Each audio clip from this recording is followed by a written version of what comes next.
Tēnā koutou katoa, no mai haere mai ki tēnei hui.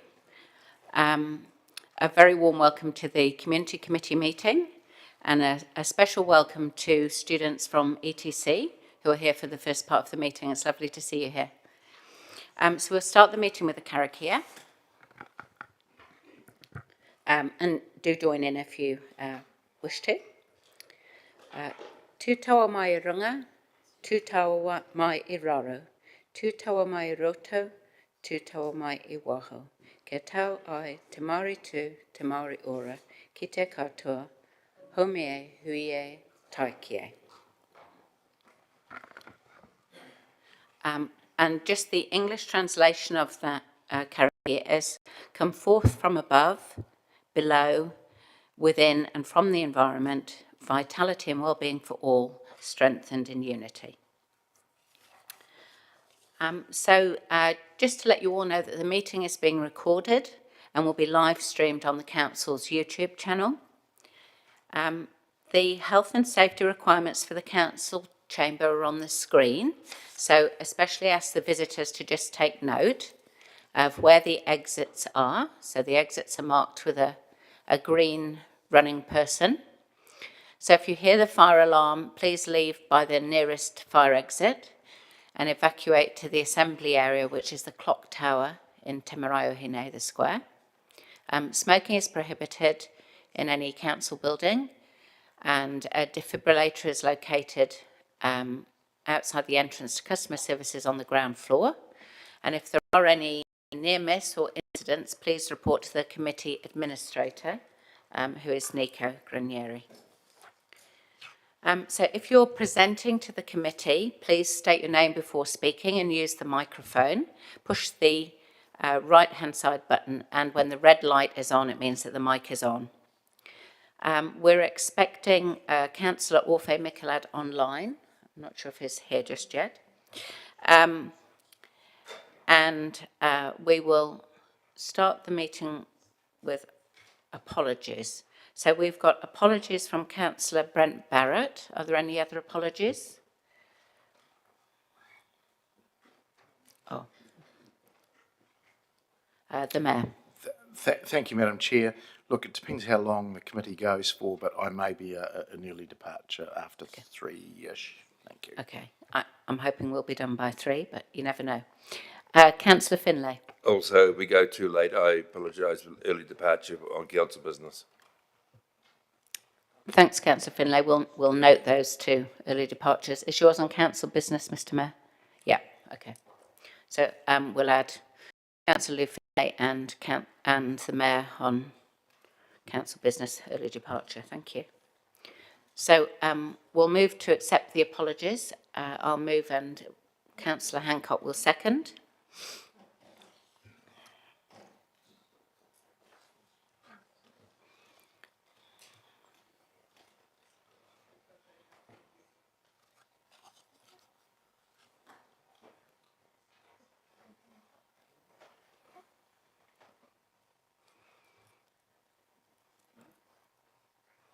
And if you can vote, please.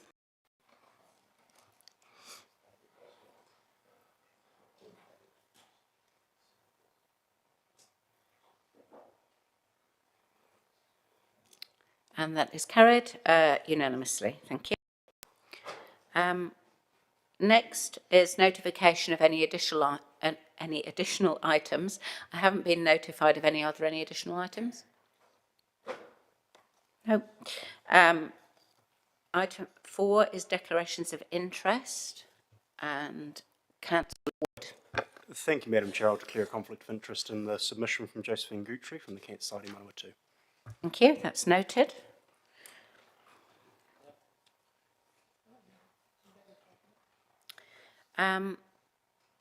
Now, then, oh, sorry, Councillor Dennison, didn't spot you there.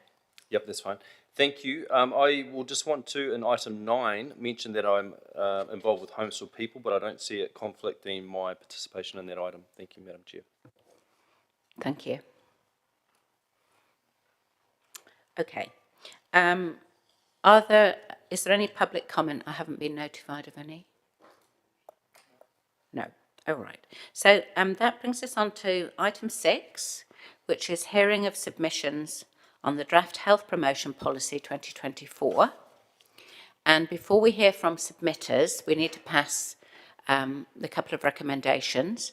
So the first one is that the committee hear submissions from presenters who they wish to be heard in support of their submission, and that the committee note the procedure for hearing of submissions as described in the procedure sheet. So I will move that, and Councillor Hancock will second. Is there any comment? No, we'll go to vote then. So if you can vote now.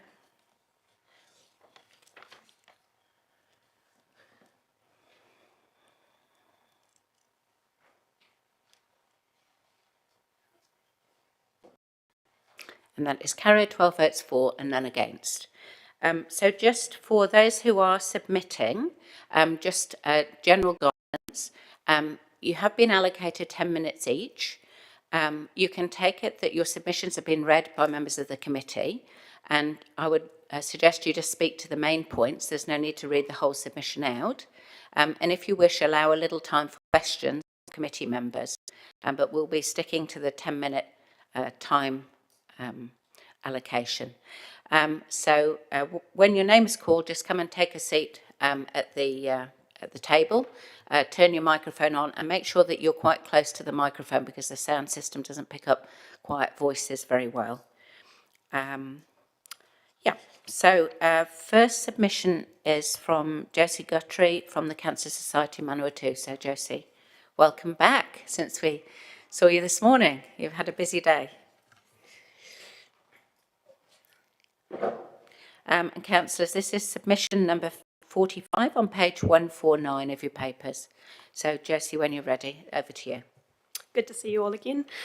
Kia ora koutou, ko Josephine toko ingoa, ko toiti te whenua toko mahi. My name is Josephine. I'm the health promoter for the Manawatu Cancer Society. Thank you for the opportunity to speak on my submission for the Council's draft health promotion policy today. The combining of the 3 policies to create a wraparound policy which focuses on healthier environments for our community is a step towards seeing a health in all policies approach to local government. Although the health sector is seen as a central government responsibility, there are benefits to our community and the health sector when we implement initiatives that focus on reducing health harms and inequities. All 3 of these policies create pathways for the Council to improve inequities and promote healthy behaviours.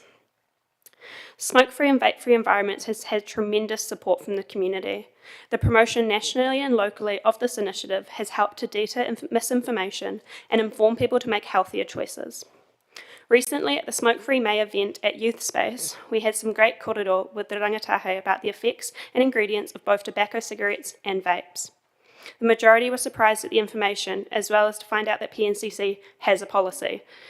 This event was supported by PNCC and created great promotion for the policy and smoke-free and vape-free initiatives and how they can be impactful to the community. Very soon, Council will be supplied with new smoke-free, vape-free signage supplied by Te Whatu Ora. We've been working collaboratively with your policy team to create a plan for these and look forward to the rollout of these in the new year. The same dedication and support is needed to be supplied to the other health policies. The community needs to be informed on Council's actions towards health and wellbeing. We need more initiatives that showcase these policies and how they can benefit the community. Within the sugary drinks policy, there is room for improvement in order to make it more effective. It's often hard to encourage people to take control of their health and well-being, and with so many unhealthy options advertised and available for consumption, it can seem a daunting task to try and encourage healthier habits. This policy isn't the solution to creating a healthier community, but it is a tool to increase the availability of these healthier options to the public. Having the policy applied to controlled environments such as council-owned buildings and council-run and supported events showcases that the council cares about working towards a healthier community. We can't tell people what to eat and drink, but we can encourage environments to be set up with healthier choices. PNCC is one of the few councils in the country that has a sun protection policy. With New Zealand being one of the countries with the highest rates of skin cancer and peak UV expanding across 7 months of the year, it's important we are protecting our communities to the fullest extent. The misconceptions around sunscreen, sun protective factors, and vitamin D deficiency can lead to some confusion on the best practices around UV harm in New Zealand. Multiple reputable sources like the National Institute of Health and the British Journal of Dermatology state that there is little evidence that sunscreen decreases vitamin D concentration when used in real-life settings, suggesting that concerns about vitamin D should not negate skin cancer prevention advice. Furthermore, the concerns of ingredients such as oxybenzone and oxygenate within sunscreens have adverse effects on health, such as being a carcinogen, has also been refuted by scientific articles. These ingredients are also not found in Cancer Society sunscreen, if that helps. Support for outdoor events is one of the best ways we can promote the sun protection policy. Having clear guidance around the sun protection expectations helps event planners understand that it isn't just a tick box in a permit application. The Cancer Society offers a free sunscreen pole loan scheme to community events that can be utilised by the council to support event permit applicants. If people are better informed about sun protection practices and how to plan a SunSmart event, we'll have healthier and safer events in Palmerston North. I know council has only good intention when it comes to upholding these policies and their objectives, but the policies alone won't achieve them. Budget is often a deciding factor for implementation of policies and new initiatives. And it's easy for me to come here and tell you that you need to put more money into these policies to see change. But with the current economic climate, I understand that's not an easy task. All we are asking is for dedication to reviewing avenues for impactful initiatives that promote and support all three policies at an equal level. We know we can prevent health inequities. We know there are health barriers for Māori, Pacifica, low-income and elderly populations. There is overwhelming evidence that health promotion policies like these help to initiate change. Putting in the same dedication into a wraparound policy that we did into the smoke-free, vape-free policy, we can start to see the same type of progress. Thank you for your time. Thanks very much, Josie. I'll just check if we've got time for questions. Yep. Are there any questions?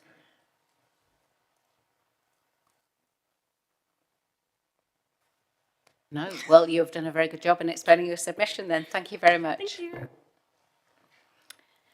So the next submission is from Sally Darragh from Health New Zealand, Te Whatu Ora, submitter number 54 on page 180. And welcome back, Sally, as well. Thank you for letting me come back. Kia ora koutou, ko Sally Darragh tōko ingoa, and thank you again for the opportunity to speak to you again today. So I work as a health promotion advisor for the National Public Health Service, which sits under the umbrella of Health New Zealand. In public health, and particularly health promotion, our priorities are immunisation, smoking and vaping, alcohol, nutrition and physical activity, and we also have the scope to flex into things such as SunSmart and oral health. So we commend you on the proposed draft policy, which aims to promote the health of Palmerston North residents and visitors. And we absolutely support the merging of the three policies, the healthy beverages, Awahi Kori smoke-free and vape-free outdoor areas policy and sun protection policy into one. And we also support the proposed updates around the structure, strategic content, purpose, etc. So Council is well positioned to determine the management of public spaces and events, and that can play a really crucial role in fostering environments that support and promote healthy communities. And I'd just like to pick up on the things which you're promoting, suggesting for inclusion this time. And so things like providing water at community events and providing sunscreen are an excellent way of making the healthy choice the easy choice. So yeah, from a health promotion perspective, that is really encouraged. Also including the Te Reo Māori and English on all the smoke-free signs reflects our communities. I've had the honour of being part of the smoke-free, vape-free policy reference group, and I have seen how effective that is in in supporting the policy's development. And so we completely support including the SunSmart and Sugar Sweetened Beverages kaupapa in this group, especially as an external member. We all work on all of these kaupapas, so it kind of makes sense just to come together once. And just a final note really is positive promotion of the policy is really important to assist with understanding and acceptance of the policies. Thank you. Thanks very much, Sally. We have got a couple of questions, and we've got plenty of time, so that's good. So first up, Councillor Bowen. Thank you, Madam Chair. Thanks, Sally, for coming in. Thank you for leaving time for questions in your presentation as well.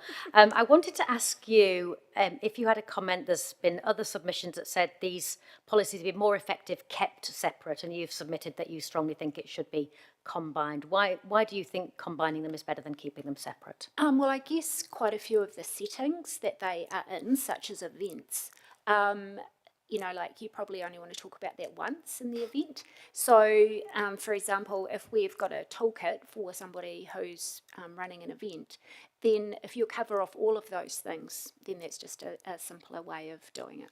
Do you think it's a more efficient way of approaching Absolutely. the topics? Lovely. Yep. Thanks, Sally. Thank you. Councillor Hancock. Thanks, Madam Chair, and thanks, Sally. Just a quick question, just around some submitters actually said that this was an outreach in terms of local government. So in the context of, I guess, a shared responsibility, have you got any comment about that? Well, the combination of these policies is you've actually already got these 3 policies, and you've actually had them all for quite a long time. I think the smoke-free, vape-free one came in prior to 2015. So I think, you're actually already doing it, and it has been really successful. And I also think that this council has shown some real amazing leadership in those spaces as well, particularly around the smoke-free, vape-free policies. And in terms of it being an overreach by local government, any comments about that? I just think that it's about, keeping the well-being of your communities, putting the well-being of your communities first is great. Yeah. Okay, thanks. Yeah. I don't think it's an overreach myself. Good on you. Thank you, Madam Chair. Thank you. Councillor Naylor. Thanks, Sally, for your submission. At the beginning, you mentioned the health impacts of alcohol. I'm just wondering, I didn't see anything specific related to that in your submission, but in terms of healthy beverages, you've encouraged provision of water. Do you have a view about the provision of alcohol whether that should be incorporated at all in this policy? No, I don't have an opinion on that today. I guess that could be looked at in the future. So, yeah, that would probably require a bit more discussion about how that might sit. But we definitely, as public health, we have a function in alcohol, and so that might be looking at the local alcohol policy, or public health also has a role in when venues are wanting to have a consent or a permit to supply alcohol, to make sure that that's done correctly. So I think that might be another discussion for another day. Yeah, Okay. But happy to have it. Yeah. Okay, Yeah. thanks. Thank you. That's all the questions, Sally. So thank Okay. you very much for your submission and for coming in today to speak to it. Thank you. Next up, we have submitter number 55, Christy O'Sherrell, and that's on page 183, councillors. So welcome, Chris, no stranger to the chamber.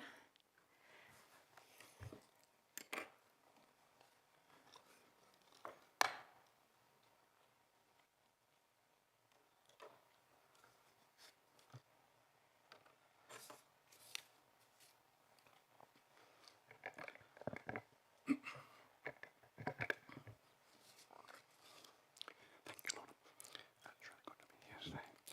It's very nice to see you all again. And I really like just it all. can't actually hear you, Chris. I don't know if that's deliberate on your part. You couldn't hear? No. Oh, well, that's interesting, because I actually want to talk about noise and deafness caused by excessive noise, and express my concern that this proposed joint policy completely ignores that issue, and yet Council has considerable ability to set the same sort of not standard, but example as it for noise as it does and is able to for smoking and vaping, sugar-sweetened beverages, and the other one, which just eludes my mind at the moment, sunscreen, SunSmart, of course. And it's done really well on those other things. I think Sally's comments that this council has really led on that, and I think it can be proud of that. But I think it needs to also be concerned about the effect that some of its activities and the activities that it allows and actually encourages can have on people's hearings. Now, this primarily comes from activities in the square, public events, which I have stopped going to, and I know many others in that same category because of the excessive level of noise that's generated at those. This is not like crowd noise at a rugby game at the arena, which is so momentary and joyful that that's really not the issue. It's these 2, 3, 4 and longer hour events where music is played, amplified, and it seems to me, because I've spoken to some of the sound engineers that you have at those events, and most of them seem deaf already, which is perhaps why the music is, they crank it up so loudly. You know where I live, within a kilometre of the square, and can frequently hear it.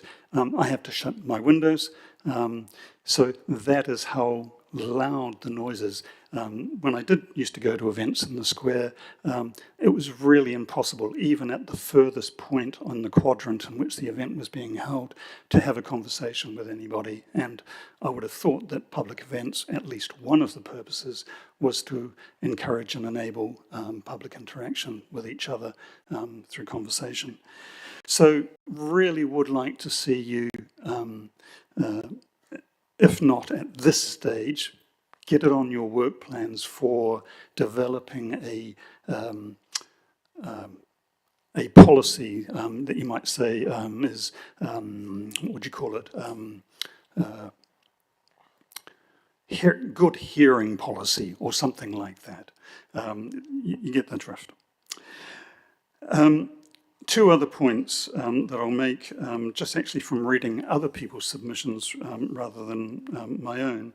One was the issue of personal choice that comes up in a number of them.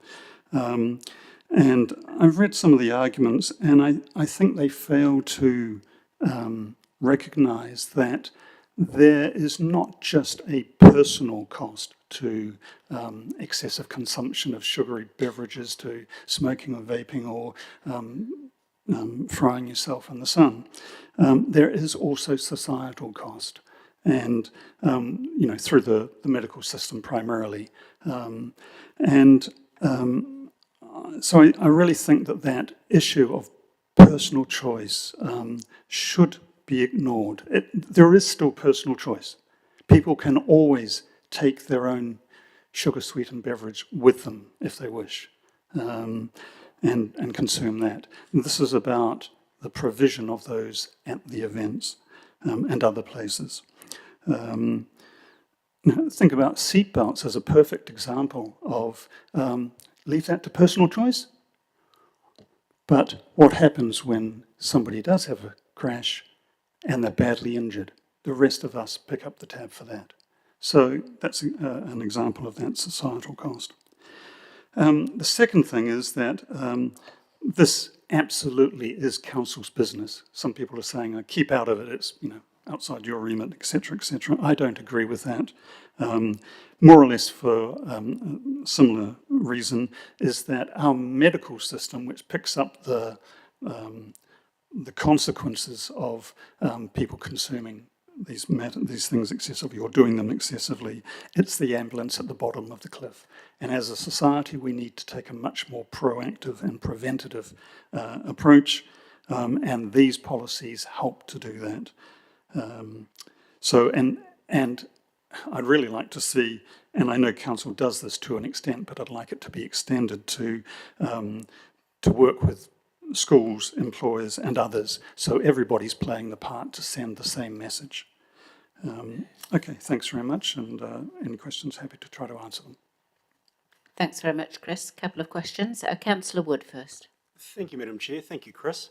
I'm interested in learning a bit more about this idea of sort of a healthy noise policy you're suggesting. So council obviously already has a noise control policy which mitigates some of the extreme effects of this, but are you suggesting something sort of entirely separate to that?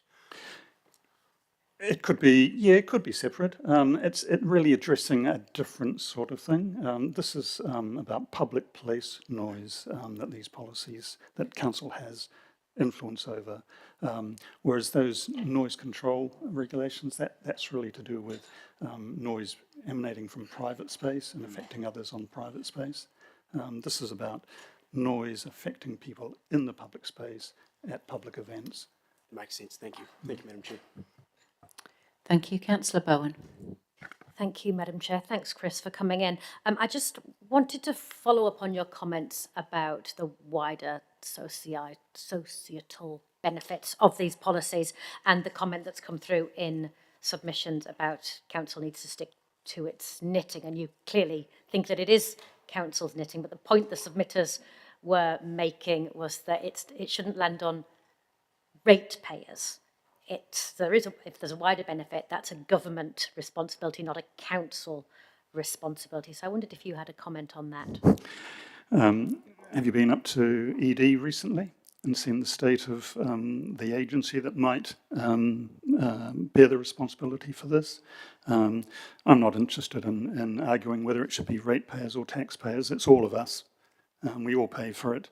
It needs to be carried out by the bodies most capable of doing it. Thank you, Madam Chair. Thank you. That brings us to the end of questions. So thanks very much for your submission, Chris, and for answering questions. Okay, thank you. So our next submitter is submission number 56, Kerry Hockard from Age Friendly Palmerston North, and that's on page 187. So welcome, Kerry. You know the procedure.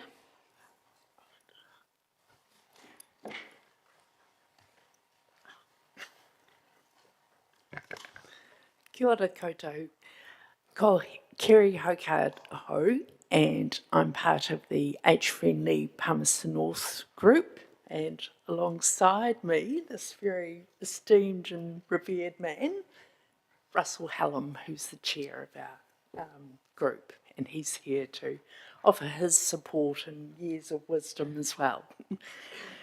So thank you for the opportunity to comment on the health promotion policy. I'd also like to just acknowledge too the speakers who've already spoken today and offered their support, and I offer my support with the comments that they've made. As seniors and kaumātua of the community, we offer the lessons learnt from our tupuna, from our own life experiences, and we want to support the vision of our community being a place where all ages can live and thrive. We are the faces, the stories, the lived examples of cancer and heart disease. We grew up spending long summer days at the local river, the beach and the swimming pools, with very little shade to protect us.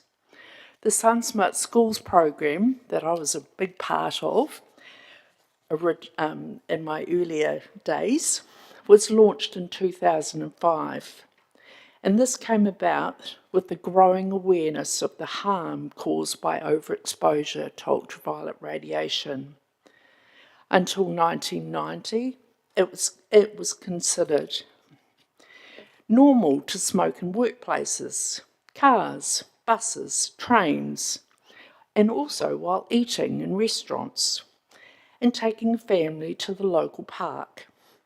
very few of us realised we were being exposed to the ticking time bomb of cancer and heart disease, or knew about the long-term harm of secondhand smoke, or spending long summer days in the search for the elusive tan.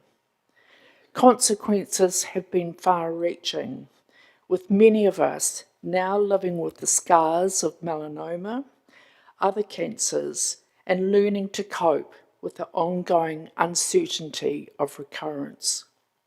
This is not a legacy we want for our children and grandchildren.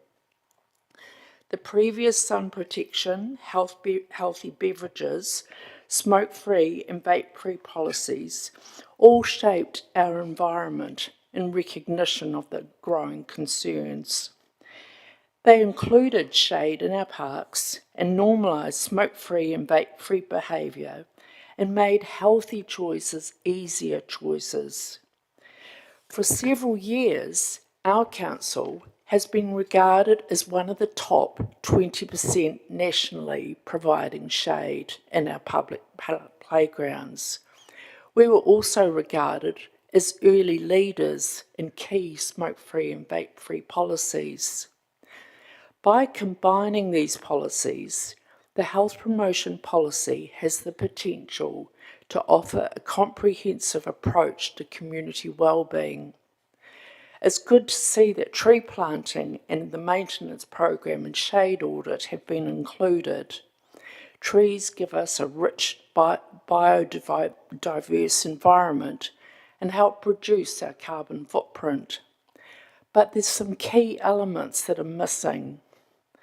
The previous sun protection policy recognised the council roles as shade providers, consent authority, community educators, and SunSmart employers of outdoor workers. How is council ensuring the ongoing commitment to these roles in this new policy? Also missing is an equity lens in our shade audits. You only have to travel around and go to various parks across the city to realise there's vast differences in the levels of shade provided. We need to address the disparities of available shade in our playgrounds. This policy needs to apply to all events on council land, not just the council-run ones, to ensure that smoke-free, sun protection and vape-free and healthy beverages are part of the event planning. Sunscreen is not a standalone option to addressing the burden of skin cancer. We also need to see pre-event publicity information, including the very important messages of slip, slop, slap. What funding has been allocated to ensure the awareness campaigns and to make sure that there is a commitment and understanding from the community? I'd also like to see too that the Health Promotion Reference Group includes the voice of the community. We need to make sure the community is represented.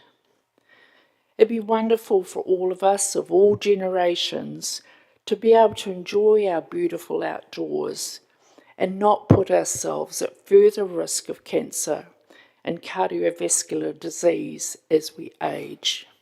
Happy to take any questions. Thank you very much, Kerry. Russell, did you have a comment? No. Okay. All right, lovely. We do have a few minutes for questions, councillors, if there are any. There's just one from me then. So, Kerry, you listed the things that you think are missing from this policy that were in the last one. Do you think that they're just not itemised, but they're covered in a larger sense? Or do you think that they're just totally missing, that the policy is silent on them? You know, so things like the obligation as an employer of outdoor workers and things like that. I think that is an obligation is probably would be covered under the Health and Safety Act. but I am concerned about the equity lens that's missing from shade audits. That's something I had made previous submissions on when I was working at the Cancer Society, and I do think it needs to be addressed.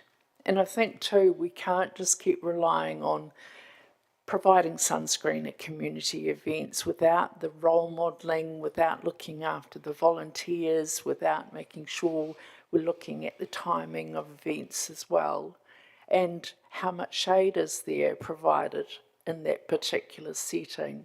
All of those need to be included. Okay, thank you for that.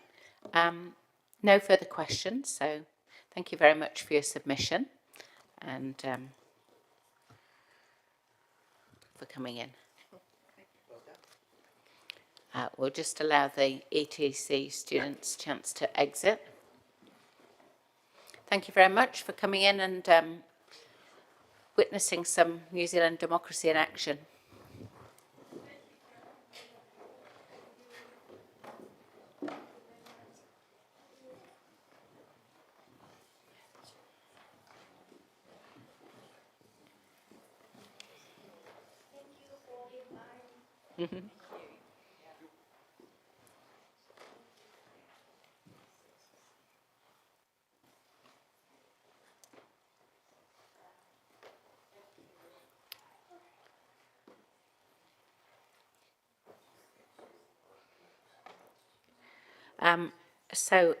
Now, councillors, submitter number 53, Marianne Poole, is no longer going to be speaking to her submission. So that will bring us to submission number 27 from Bruce Edmonds on page 91. And Bruce is with us, so do come and take a seat. And it looks like the microphone has been left on for you, Bruce. So if you just go over to the one that's got the red light. Okay. Yep, lovely, thank you. So as you'll have seen from the other people, you'll have 10 minutes. And if you want to leave time within that for questions, then that's also good. So just start when you're ready. Thank you. Good afternoon. Is that too loud? No? No, it's good. My name's Bruce Edmonds. Well, this is the first time speaking in such an environment like this, but I'm a campaigner for Greenpeace. I support Greenpeace strongly, and I represent our species the best I can.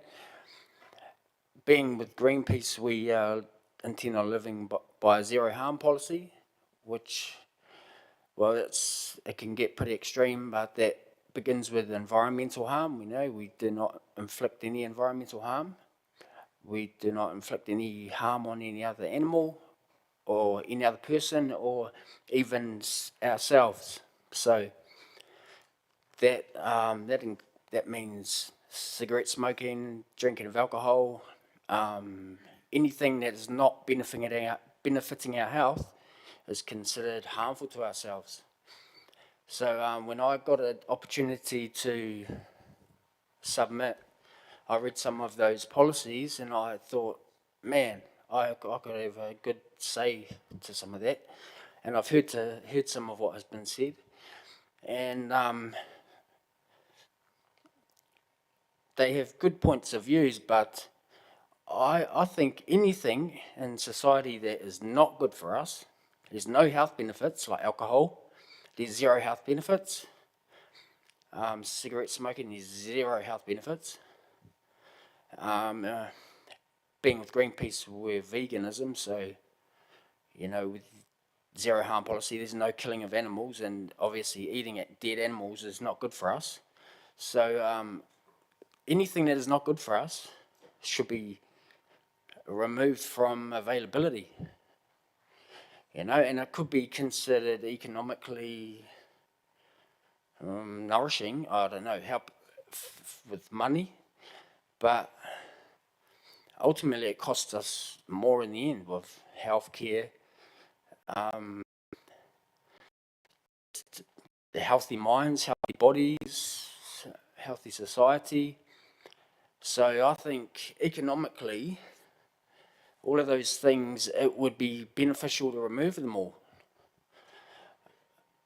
That's, you know, no mucking around, eh? That's how it should be. in regards to the sun exposure thing, yeah, more trees. We should just plant heaps more trees all the time, mate. You can never plant too many trees. I did have a lot more to say. I didn't prepare really, because I normally thrive off questions a little bit. That, You know, some that's feedback. absolutely fine, Bruce. If you want to just open up for questions, that's also okay, because councillors have read your submission. So Okay. it's up to you to choose how to spend the 10 minutes. Okay, I'll go back to the water thing. Fresh water, obviously, is how we hydrate ourselves. No other drink really hydrates us. We plant-based milks and stuff are nourishing, but not hydrating. So, supporting Greenpeace, it would be wonderful if we removed all sugary drinks, because that would minimalise all the plastic use, obviously. That would be, man, that would be major, that'd be awesome. And not encouraging them to try and put Coke inside paper bottles, you know how some plant-based milk is in paper bottles. We're not encouraging that. We just would rather just get rid of Coca-Cola altogether. Just for the overall health benefits of our species, eh? That's what we're all about. Because added sugar, I think, and added salts, if you're not getting, if you eat organic, you eat raw, our body gets what is available to us, and any added sugar, well, it doesn't come with the fibre, it doesn't come with all the vitamins and minerals that it's like getting an apple, you know, it's got everything within an apple, but you start putting sugar on it, your body's got to cope with all that sugar, and it hasn't got all the apple to help cope with that sugar. So, you know, so added sugars is no good for us, eh? And I'm only 36 years old, and I just think in the last 20 years I've just seen ridiculous amounts of introduction of energy drinks, sugar drinks, and I've tried a couple and they don't do anything for me except dehydrate me. You know, and immediately enzymes in my saliva, and I just know that it's not good for me. But so the fresh water thing would be, yeah, well, that's number one, eh? Look after healthy water, because we're about 90% water. So if we're drinking healthy water, then the water that we contain within us is healthier. Thank you, Bruce. We do have a couple of minutes left for questions, if that's okay. Yeah, that's fine. So Councillor Zabellin first. Thank you, Madam Chair. Kia ora, Bruce. I'm over in this corner over here. My question for you, I'm really interested in the words that you've used about harm and reducing harm. Some of the submissions that you might have read or have heard about today, some have talked about overreach of council's role, and others have talked about the opportunity council has to create an environment where the healthy options are easy options. So in terms of council being mindful of the potential harm of what we offer, in your view, is that in council's lane? Or is that something that we can contribute to, but it's part of a bigger picture? Yeah, What's your view of our role there? Well, I walk around the city and I see that the veggie stores are pretty discreet, you know, you've got to know where they are to find them, but the alcohol shops are well lit up. They're painted flash, and they're, for children, they walk past and it looks pretty appealing.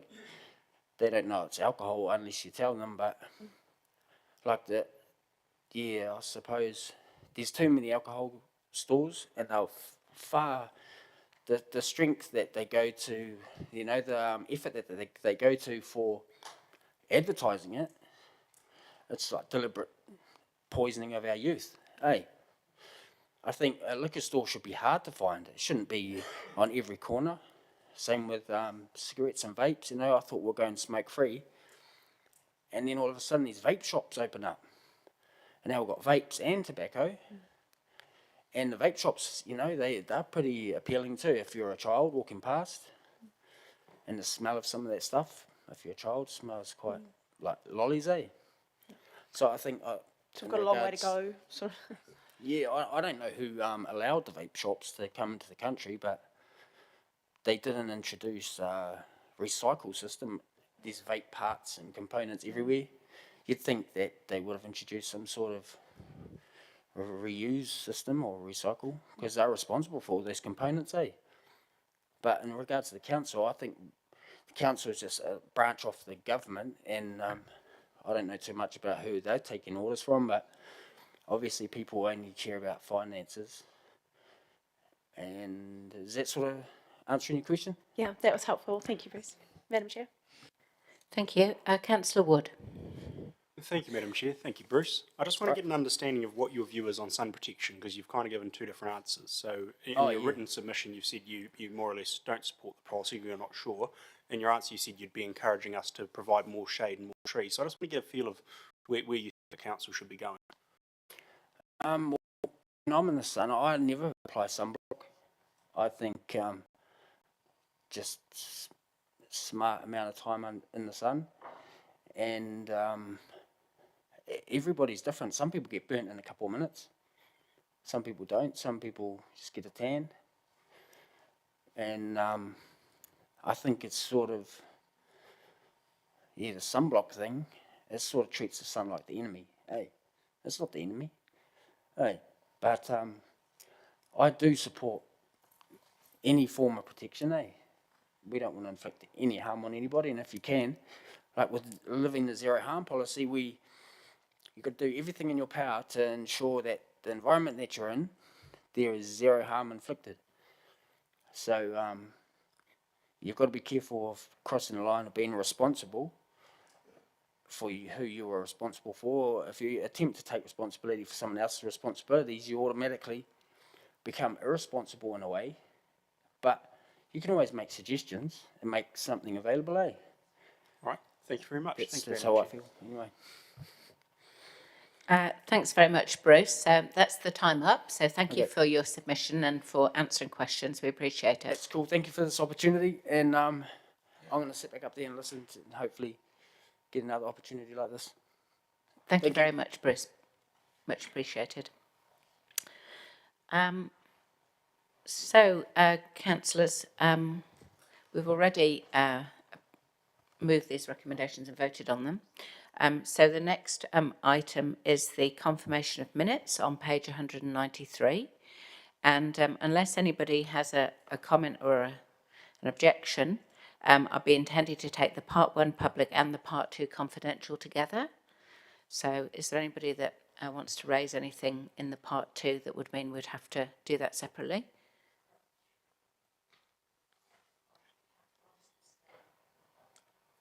Do you want to just go in the queue? Councillor Harpiter. Sorry, Madam Chair, for part 2, I'd prefer to have them separate if that's okay. Okay, so you want part 1 and part 2 separated? Okay, yeah, I'm sure we can do that. But you don't want to make a comment on anything in part, so we don't need to move into part 2. Okay, thank you. So we'll just, we'll take the part 1 public minutes first, which I'm happy to move, and Councillor Hancock is happy to second. So we'll take the vote on the part 1 public minutes first. Oh, sorry, Councillor Naylor, you're in the queue. Thank you, Madam Chair. I just have a quick question on Resolution 2424, which is the council decision that the Mayor, on behalf of Council Right to Honourable Louise Upston, asking for her to amend the purchasing rules to restore flexible funding to the levels following the Disability Reference Group.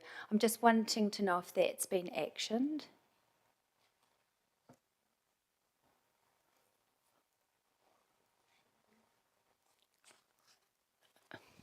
Just hand over to the Mayor. Yeah, thank you. I wasn't in the room when you made that decision, so I haven't done anything because nobody's instructed me to yet. Okay. Would the best thing to be put this on the work schedule to follow up? The group would be interested in the letter, viewing the letter once it's been written and sent. I'm just wondering what the best way to follow that up would be. Just give me a minute. I will check with Chief Customer Officer.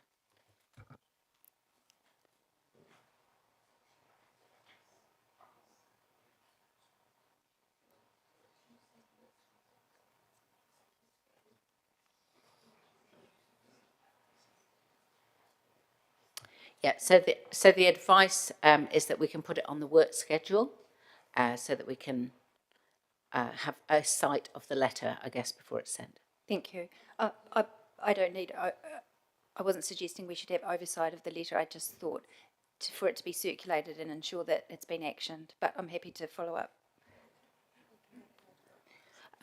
Sorry, I'm getting signal now from the Chief Executive who wishes to make a comment. Yeah, through the chair. Normally the action items would be picked up by our team and actually then sent to the appropriate officer in order to prepare a response for the mayor's signature. I'm not sure why this one has got lost in translation along the way. It doesn't necessarily need to be on the work schedule. We'll just make sure that that's picked up and dealt with. Thank you. Thank you for that. Does that answer your question, Councillor? Yep, okay. Any other comment on the Part 1 minutes? Okay, we will take the vote then, please, on the Part 1 minutes being confirmed as a record.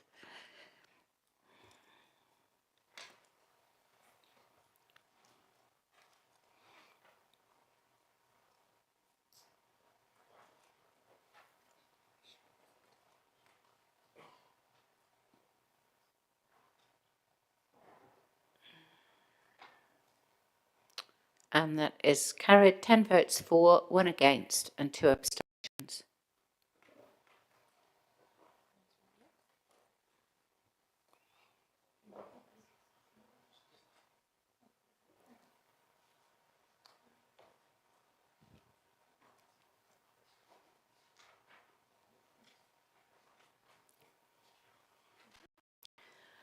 Okay, we'll now go to the Part 2 confidential minutes, and I'm happy to move that they be confirmed as a true and correct record.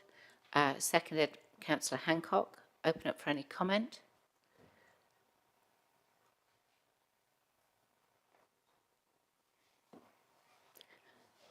No comment? We will.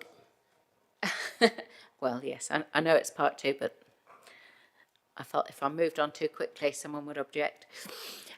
So we will now take the vote on the Part 2 minutes, please.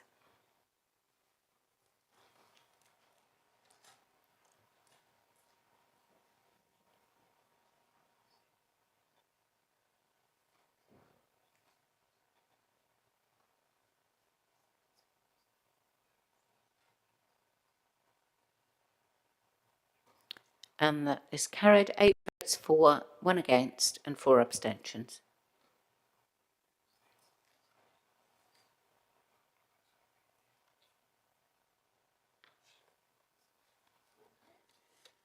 Okay, so next item is item 8, which is the draft health promotion policy 2024 summary of submissions.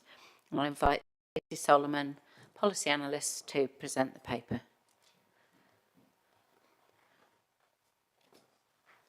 Tēnā Stacey, floor is yours. Ahia Maria kai Kainihere Kura Matua, Stacey Solomon, Policy Analyst. I'd just like to acknowledge the submitters who have spoken to their submissions today, and also Lily Katoa, who has prepared the policy to this point in the process. Otherwise, happy to take the report as read and answer any questions. Thank you very much, Stacey. Councillors, are there any questions for Stacey on the summary of submissions?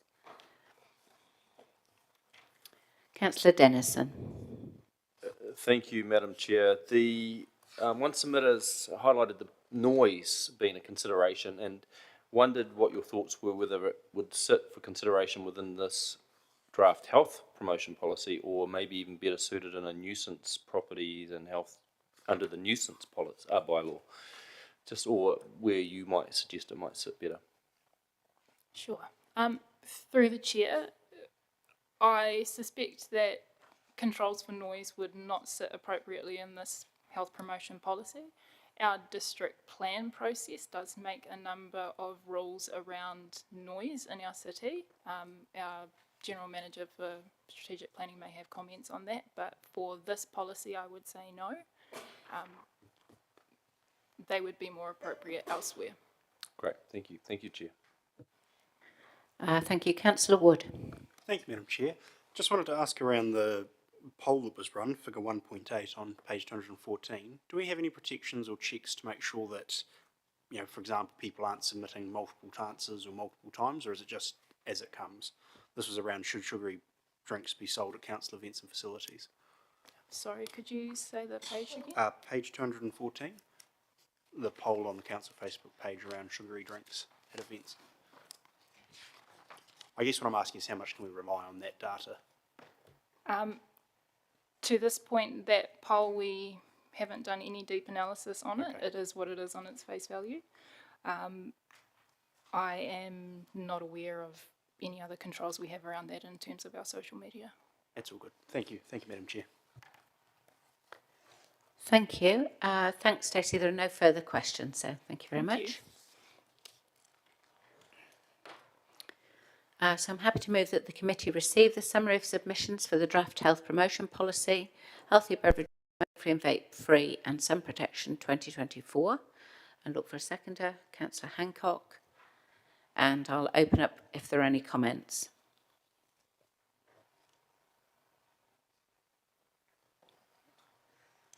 No? Well, then we will move to vote. Thank you.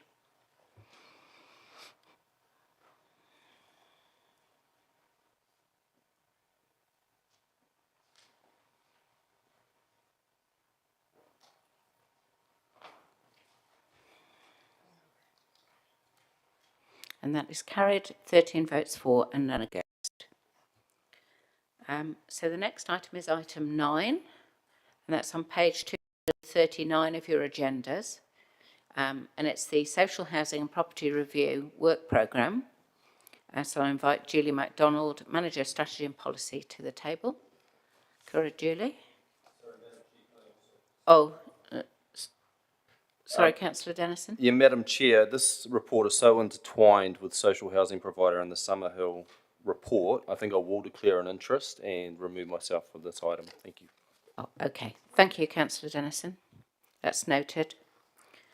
Over to you, Julie, if you want to make any comments about your item. Tēnā koutou.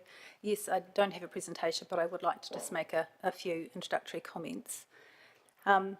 As you understand, there's an extensive work program has been agreed by the council. On page 242 of your papers, in table 1, the items agreed through the housing plan are listed, but also through the 10-year plan, the financial strategy makes some statements about the need for other funding sources to be sought by council to support its activities. Staff recognise the benefits of approaching those things as a coherent work program. So the purpose of this report is to propose a program of work that is coordinated in that way. Figure 1, the diagram on page 249, which hopefully is a simple way of describing our proposal. So there are 4 work streams here. The first is to investigate social housing delivery models. Work stream B is to review some property holdings to identify potential funding sources. Work stream C is to then investigate the Huia Street and Council Depot options in pursuit of meeting Council's future housing goals.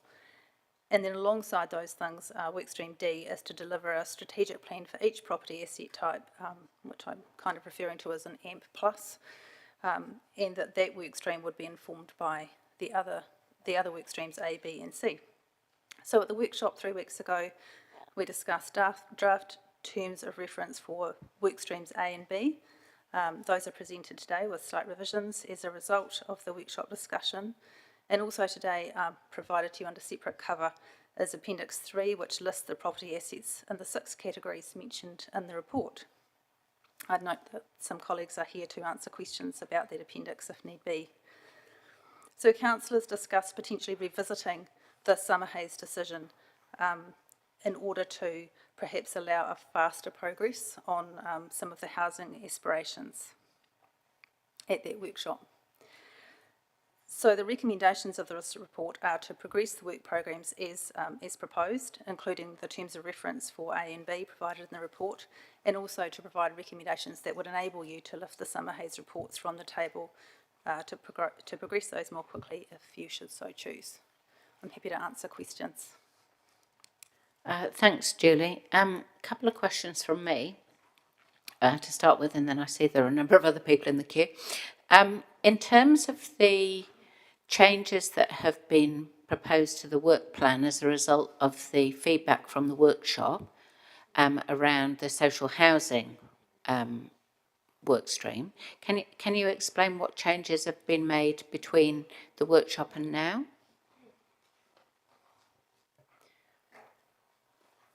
Are you talking about the action to build new social housing? Yeah, so the work stream A, I guess, so under recommendation 1, that council endorse the proposed broad terms of reference for an investigation of social housing delivery models, work stream A as described.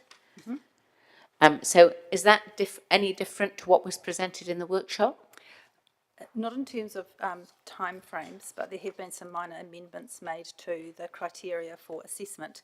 You'll note that the timeframe for completion of that piece of work is the middle of next year. Okay. And in terms of the property review, again, what changes have been made since the workshop to that as a result of feedback from elected members? Sure. So as you will recall, one of the purposes of the workshop was to get council guidance on the extent to which you would like that property review to go, and there was some clear feedback from councillors that you didn't see that being particularly all-encompassing, which is why the terms of reference have narrowed that down. There have been other minor amendments, really only just the objective to define that scope as being investment in strategic properties and council-owned standalone car parks. Obviously, that's up for discussion today, along with the rest of it. Okay, thank you. I'll open up to other elected members for questions. Councillor Wood. Thank you, Madam Chair. Thank you, Julie. Just wanted to ask, I've had a couple of councillors ask regarding recommendation 3B about whether we leave the summer haze decision on the table or not. Just to be clear, if we were to lift it from the table, we're not making a decision today as to what model we'd use. That just means a report would come back to us next year. Through the chair, my understanding is that because these are recommendations to council, it would be at a council meeting that was approved, should you choose to go with 3B, and then it would be a matter of when you chose to take that item through a council agenda. I imagine that could either happen at that meeting or at a subsequent one. Great. I just wanted to ask about the Ferguson Street depot. I'm sorry, I can't seem to find it in the attachments under which category it comes under. Do you recall which category that comes under? Is it strategic or operational? I can't see it in operational.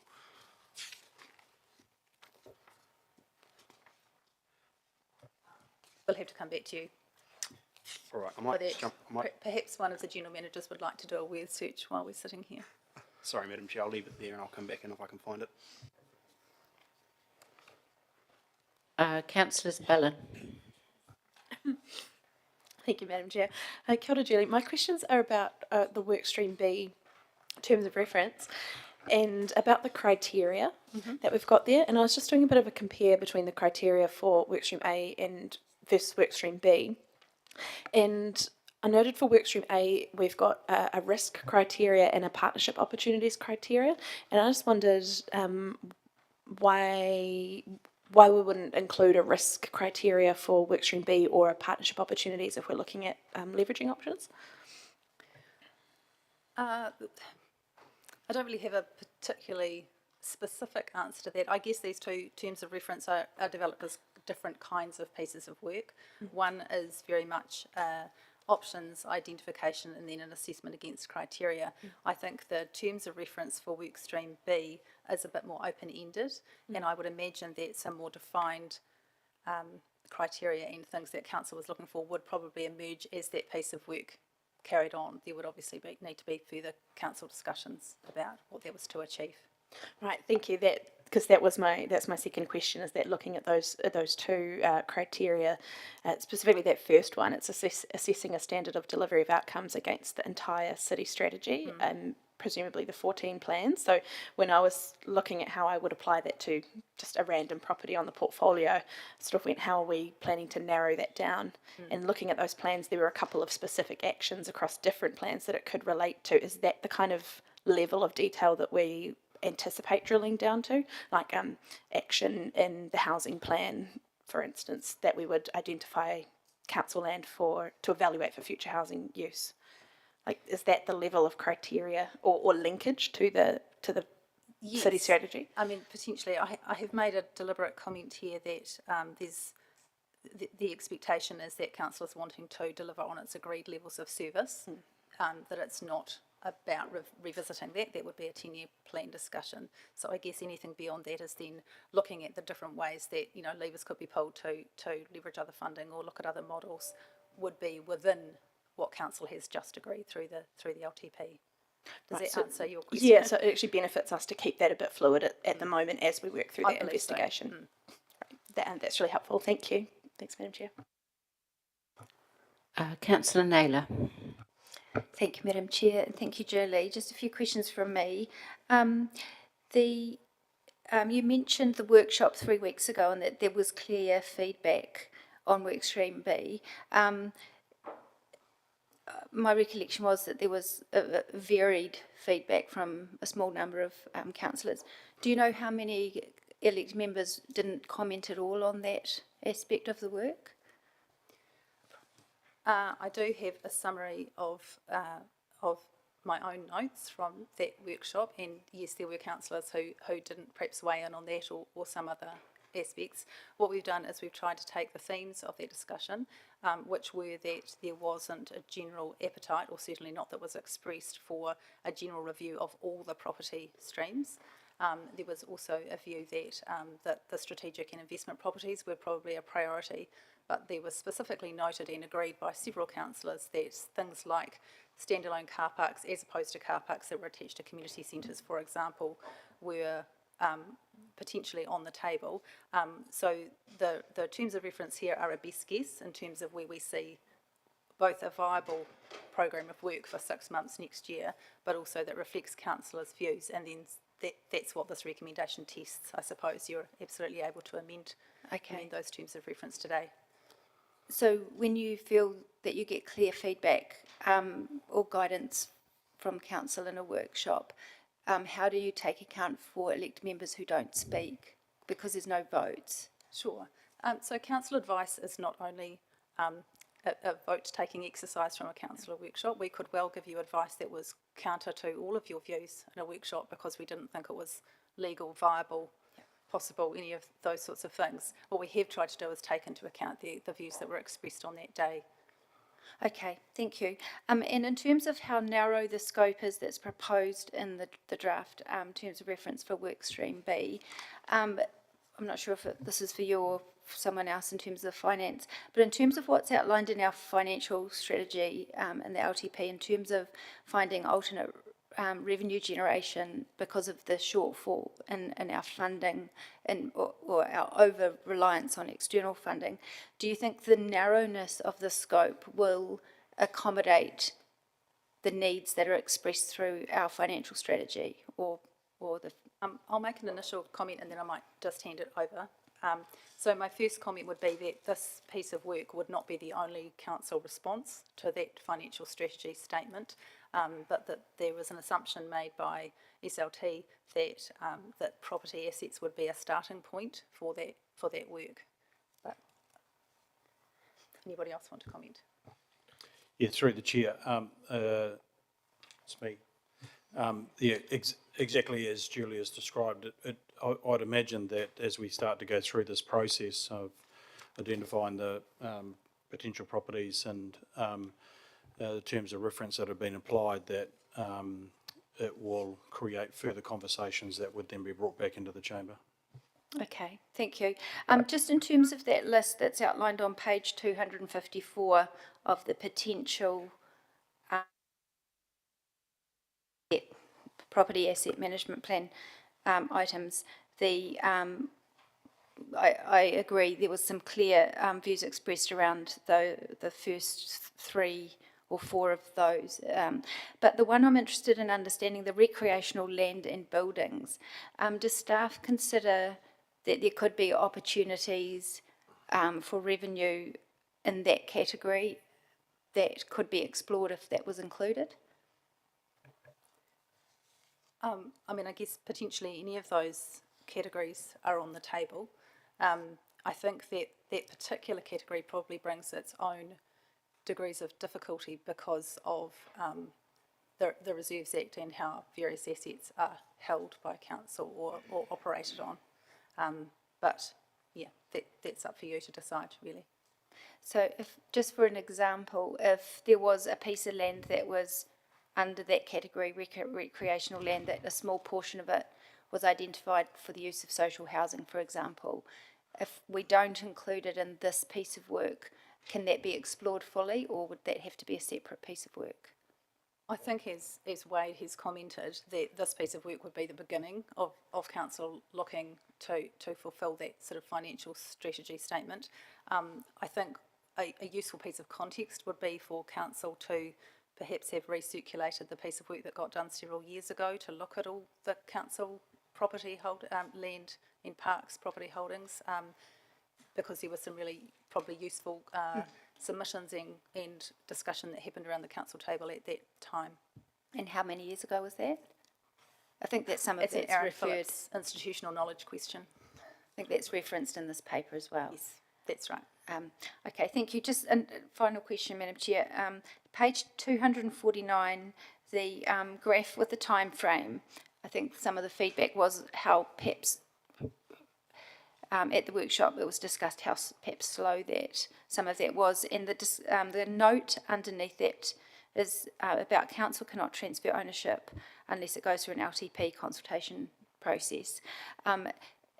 There was a question at the workshop about could that be achieved through an amendment to an LTP? That's in the note that you're referring to. And include an amendment to an LTP. So if, in terms Sorry, of... Councillor, I thought that was your last question. Yes, it's a follow-on, it's to the answer. Oh, so it's another question. It's to do with the amendment to the LTP. I'm just... Oh, Okay, sorry. one more.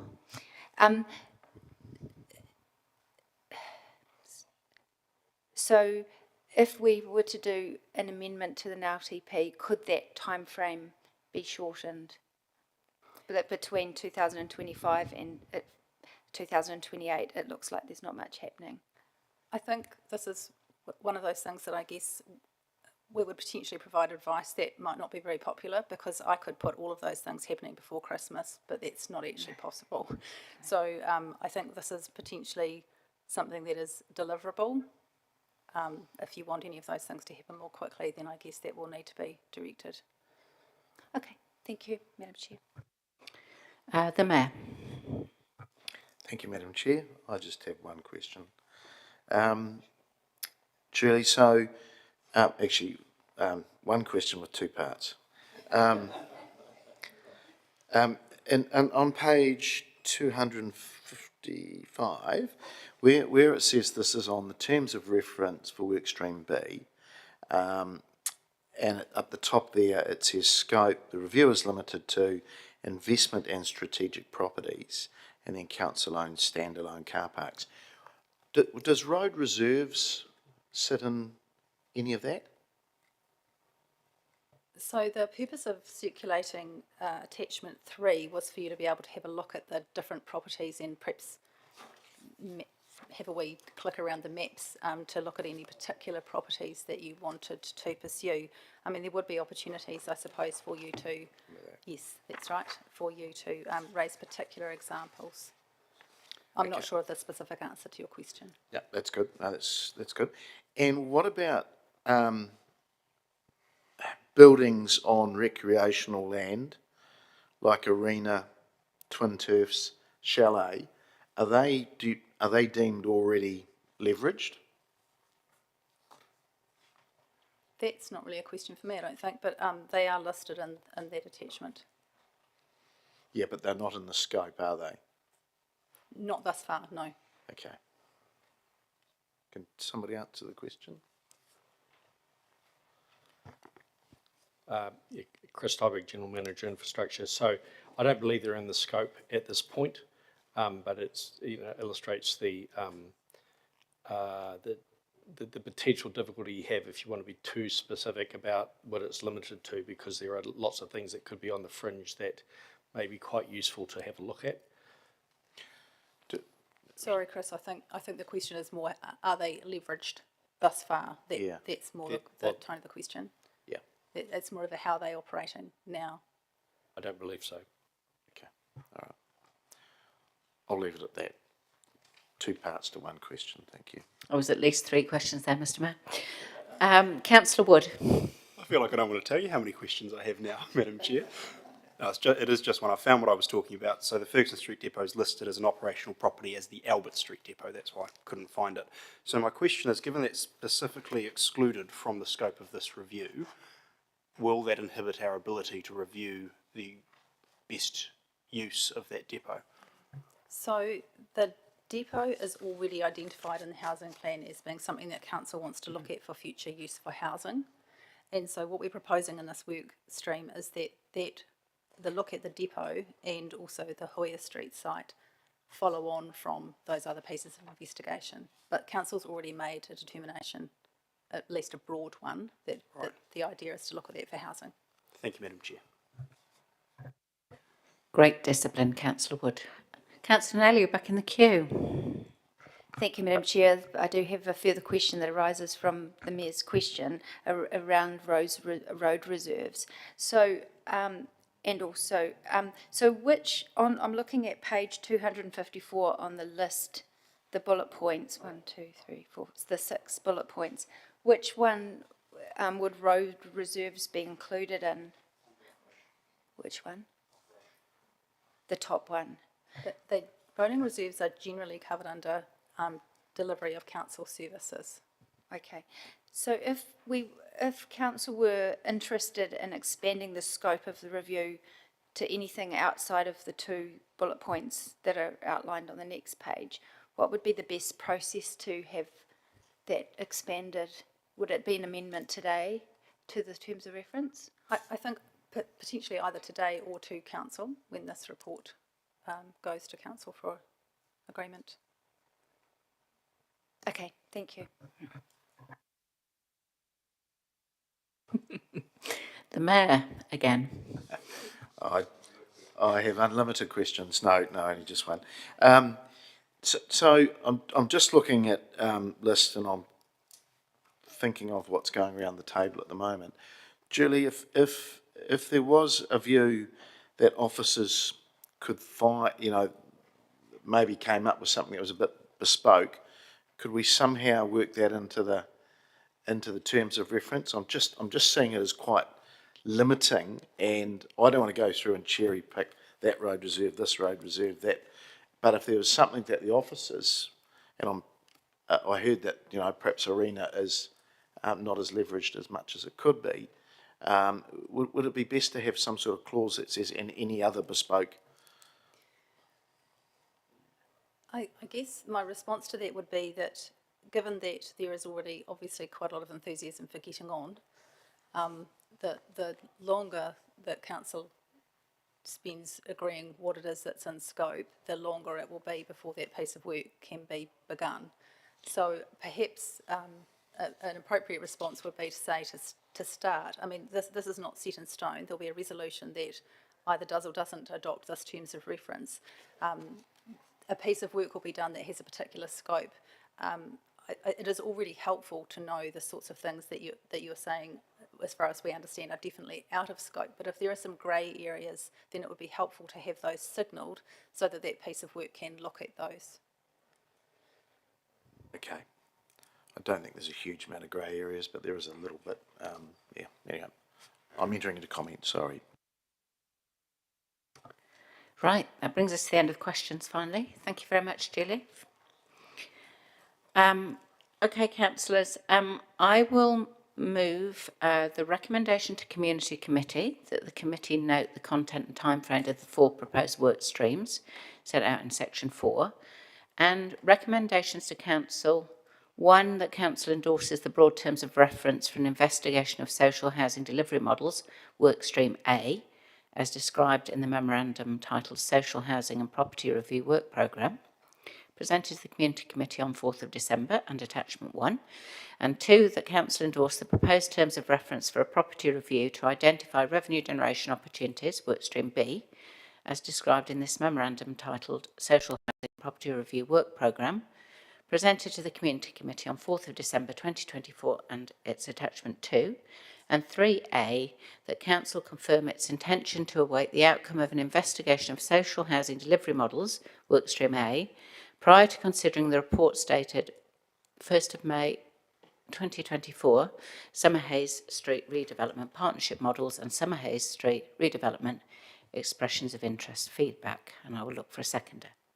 Councillor Hancock, thank you. So it's a lot to speak to, so I'll try and keep it reasonably brief. As a sort of overview, I would say that I'm not particularly comfortable with the direction that Council is taking on social housing and property review. And I'm not particularly comfortable with the delays that this approach I guess the delays that are occurring in our ability to build more social housing because of this approach. I would caution that we should not be lifting the Summerhays Street redevelopment off the table, because I just can't envisage an environment where we have some tenants in council housing under one scheme and one organisation, and other tenants under a different scheme and different organisation. I just can't see how that would work. It would create inequities. So despite the delay, I think it would be preferable to have one way of working for all our tenants in terms of simplicity.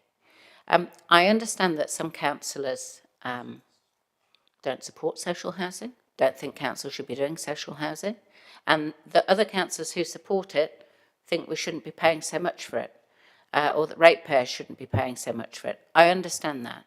My own view, and I think it's been a very consistent and clear view since even before I was elected to council, is that social housing provided by council is the best model for our tenants and our community to provide social housing that's affordable for people who are vulnerable, older people and people on disabled living. So I don't really see the need for all of this investigation. To be honest, I would just be for us cracking on with building more housing and getting people into it, particularly given that we've got over 500 people on the social housing waiting list in Palmerston North, and that the government is now exiting from all its commitments to provide more social housing and putting up the bollards on pieces of land where it previously agreed to build. However, I respect the decisions that council has taken, that we would do a review of how we would provide social housing, although it does seem to me to be something that seems to come round with a certain amount of regularity. And we can look back at previous reports, which have always concluded that it's hard to come up with an ideal model. Anyway, in the spirit of trying to find a way forward, I think it's best that we do the review of how we might provide social housing, and that we do the review limited in scope of what leverage we can do of property.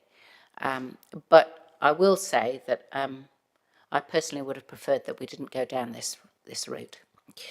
Okay, I will open it up to the Mayor. Thank you, Madam Chair. Look, I'm in broad brush agreement with what you've put up in terms of the recommendations. Just start with Summerhays. I think you're right. I think it would be difficult for everybody involved, just not the tenants, but also perhaps a partner, to be in this model and then perhaps something changed a little bit later on. So I think let's just go with one whatever model that's going to look like, delivery model, once we get to that, the decision-making point there. I think it's healthy that we, and back to number one, I think it's healthy that we just look at this. We may end up coming back to where we've started, but it does, is there a more efficient way to deal with it? I don't know. So, but I think there is a broad brush agreement that we do social housing, and for all the reasons that have been articulated. So that's number one. Number two, I'm keen on having a look at this property review work and how we can leverage that. Thank the officers for the work that they've put in. It's now, I suppose, that more commercial sort of meaty part for number two. And I just want to put it out there that if there is something that just hasn't been identified in the review around investment or strategic properties or standalone car parks, that we just don't lose sight of that. And look, I've looked at the list, and there's no way you'd be building over Racecourse Road or Mountain View Road. I mean, you just wouldn't do that. No road reserves. But there may be something there, and I just think we've just got to keep a little bit of an open mind to that. But it does show you the depth and breadth of all the land we own. Most of it is in that operational sense, and to be honest, only a smaller part of it is around strategic or investment properties. So let's have a look where this comes to. We've started it. It's a good starting place. Encourage that we just crack on with things and get to the next stage. Thank you. Councillor Naylor. Thank you, Madam Chair. Yep, I'm happy to support recommendation 1 and the second one. In terms of the terms of reference for work stream A, I do think it's quite balanced, and I do think previous reports are quite old now, quite a number of years old, and certainly the landscape has changed significantly in terms of the cost of building infrastructure and the affordability of rates for our community, which I think pushes us to I think it is necessary for us to relook and see if we can find a more financially sustainable model. So I'm really happy to see this work progressed under that terms of reference. In terms of the second recommendation, work stream B, this work has been requested by council to ask the CE to report on leveraging strategic assets for return, and I certainly am a little bit disappointed with how narrow the scope has been defined in the draft terms of reference that's in our paper. And I hear from staff that that's their perspective of the clear feedback from our workshop, but I'm really aware of how many people didn't speak up at all at that workshop. And recent experience at a meeting where we discussed an issue, I think it was to do with the airport dividend. You know, there was 3 people that spoke very strongly against that, a number of people who said nothing, and then the resolution passed. And so I think we can't always know the view of council based on listening to 3 or 4 people on council, particularly who may have strong views. So I do want to test this with an amendment, which is to add to the end of that resolution, amended to include recreational land and buildings in the scope. Now that's one... Oh, before you speak to it, Councillor, do you have a seconder? Councillor Wood is happy to second that amendment. And can you just identify, is it recommendation 2 that you're amending? Yes. Well, it's... Number 2. I've emailed that through to administration. Just before you start speaking to it, just let's be clear where it's going. I'm sorry, that it's not the one that's 3B that's in front of us. So can we scroll up the screen, please? So it's recommendation 2 to council. That's the one that you're wanting to amend? Yeah, so it refers to work stream B. Okay, and I'll just check administrators have got that. Okay, it's just being sent now. Did you want to speak to the amendment now, because we need to go straight to debating the amendment? Yes, I'm Okay, and for other councillors, if you're in the queue, you're now in the queue to speak to the amendment, or if not, take yourself out and you can speak to the substantive later. Right, carry on, Councillor Naylor. Also, Madam Chair, I do want to speak to recommendation 3. Shall I come back to that after we've Yeah, dealt come with the back to amendment? that afterwards, because standing orders say we now default to the amendment debate. Thank you. So the amendment is, it's just still getting written up, but amended to include recreational land and buildings in the scope.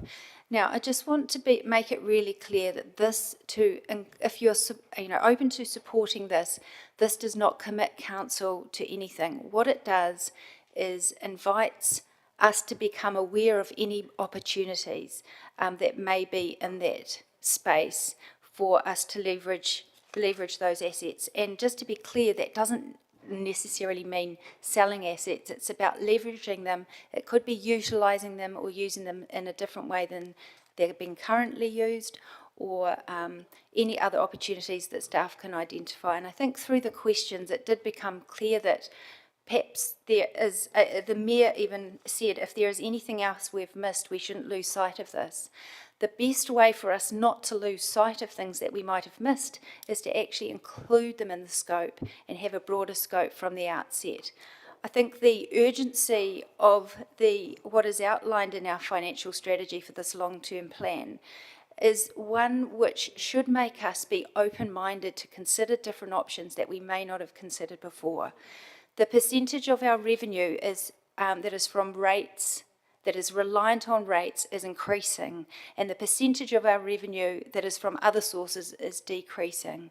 And that's putting a heavier burden on ratepayers, and I think we're hearing from ratepayers the impact of that burden from them. So I'd like to propose, and I'd really like to encourage elected members who perhaps might look back to when this has been visited 10 or 15 years ago and what the outcomes might be, and recognise that we are in quite a different economic environment and that our ratepayers are in a more strained environment in terms of the cost of living challenges for them.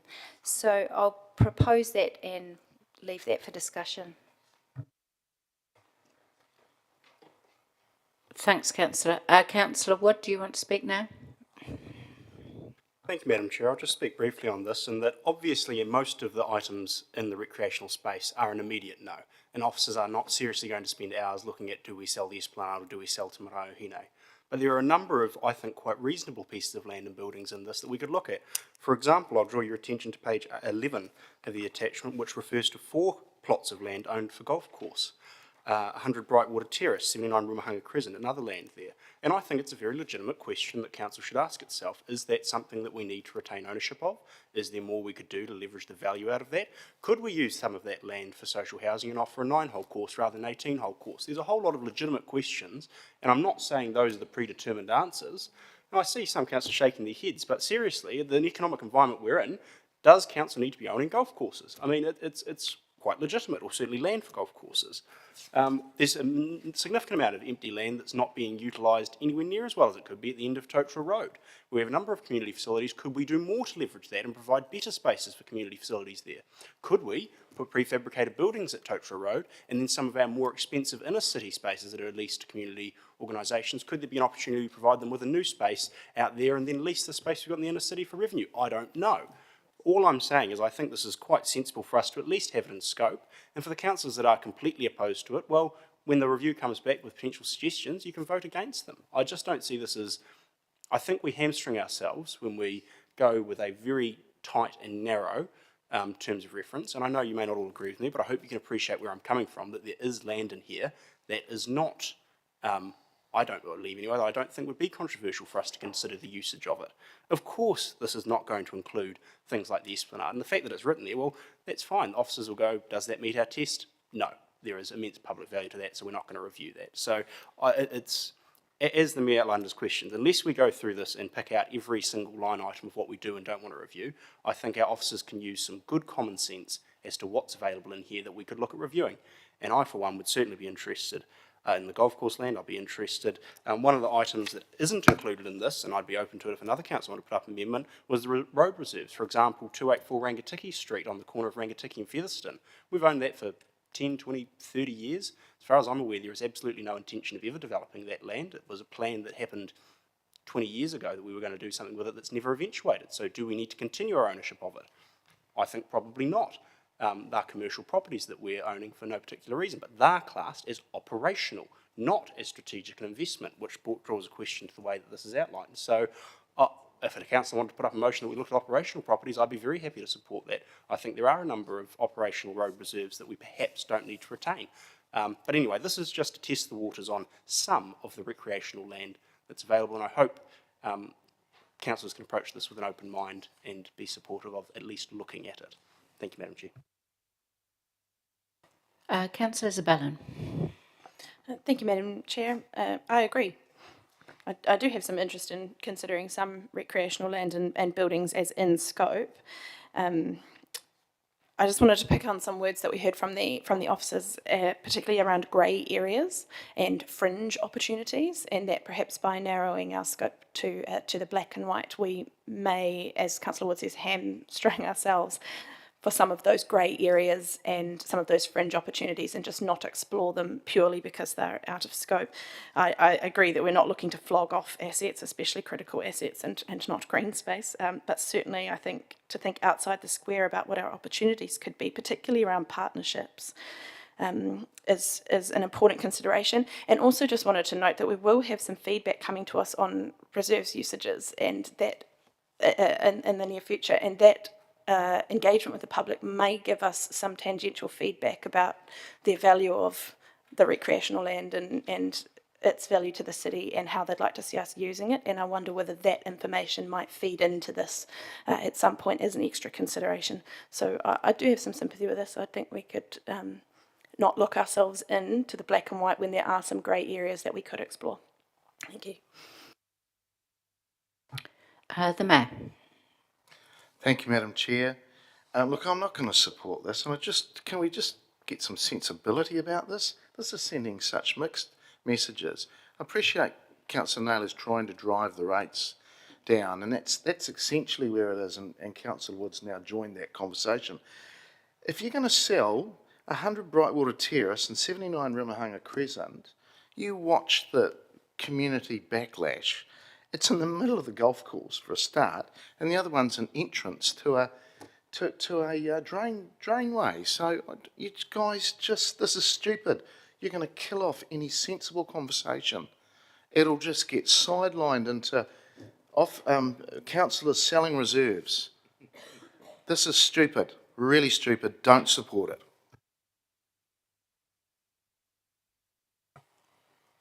Okay. I will just put my 2 cents in as well while I have the opportunity. I'm not going to be supporting the amendment. Unlike perhaps some newer councillors, I do recall the debate, I think it was in 2013 perhaps, around selling of reserves. There was such a public backlash that there were days and days and days of submissions. I absolutely will not put my name to it. And I also want to comment that we're kind of fallen into a trap here that's been set for us, that we have to fund social housing through selling property assets. There are lots of other capital ventures that we're doing that we haven't at all suggested that we might need to sell property assets to fund. And just off the top of my head, there will be all the developments at Arena that are costing way more than we've got budgeted for social housing. No one's suggesting we sell off property to fund those. There's the Timotua Potua development. No one's suggesting we sell off property to fund that. So why are we suggesting selling off property to fund social housing? I'm fundamentally opposed to it. We either support social housing, we prioritise it, and we budget for it, or we don't. But this kind of false dichotomy that we're in, whereby, oh well, we can only consider, continuing with social housing if we sell off some of the housing, I don't agree with it. I don't, in principle, agree with selling off assets. That can only be done once. You sell off the family silver, and then you've got the money, and then you spend it, and then it's gone. And those assets that were there for the public, in the public domain, are gone. So I'm not going to support this amendment, and I highlight the fact that we've set up some kind of equivalence here whereby property needs to be sold in order to fund social housing, and I just reject that as a proposition. Councillor Naylor, I presume you're in the queue for right of reply, are you? So we'll go to Councillor Bowen next. Thank you, Madam Chair. I won't repeat your comments. I do agree with them, and largely those of the Mayor as well. I absolutely understand what Councillors Naylor and Wood are achieving here, and I actually have some sympathy for that willingness to look outside of the very narrow scope. However, this is just way too wide for that. I'd be interested in particular aspects, but I do not want to, sow the wind and reap the whirlwind, which is what does happen in this space. And I would just say on this subject of the grey areas, part of my issue with this report, and we talked about it in the workshop, is the amount of time we already think this piece of work is going to take. We're going out to 2028 plus, that graph goes into 2029. And my concern is the more things we add into the scope, the bigger that time frame gets. So I think actually it serves us well in this short-term period to keep the scope narrow, to get busy with this piece of work, particularly with the option 3A included here. We want to contract the time frame as much as possible. If we add more things in, that will take more time. That's more officer resource. So it's either time or money, one or the other. And I'm not happy with either of those. So I think keeping the scope tight serves us well. There is nothing to say that opportunities can't come back individually to the chamber. They have before, they will again. Or that when we get to the end of work stream A, the summary report doesn't just suggest the next steps of this work. So for me now, it's a no, but not a never. Okay, if there are no more comments, then over to Councillor Naylor for right of reply. Thank you. It seems that some elected members have badly misunderstood the intent of this resolution. Now, at no point has anyone suggested that we sell off land or sell off assets, and at no point has anyone suggested that this is to fund social housing.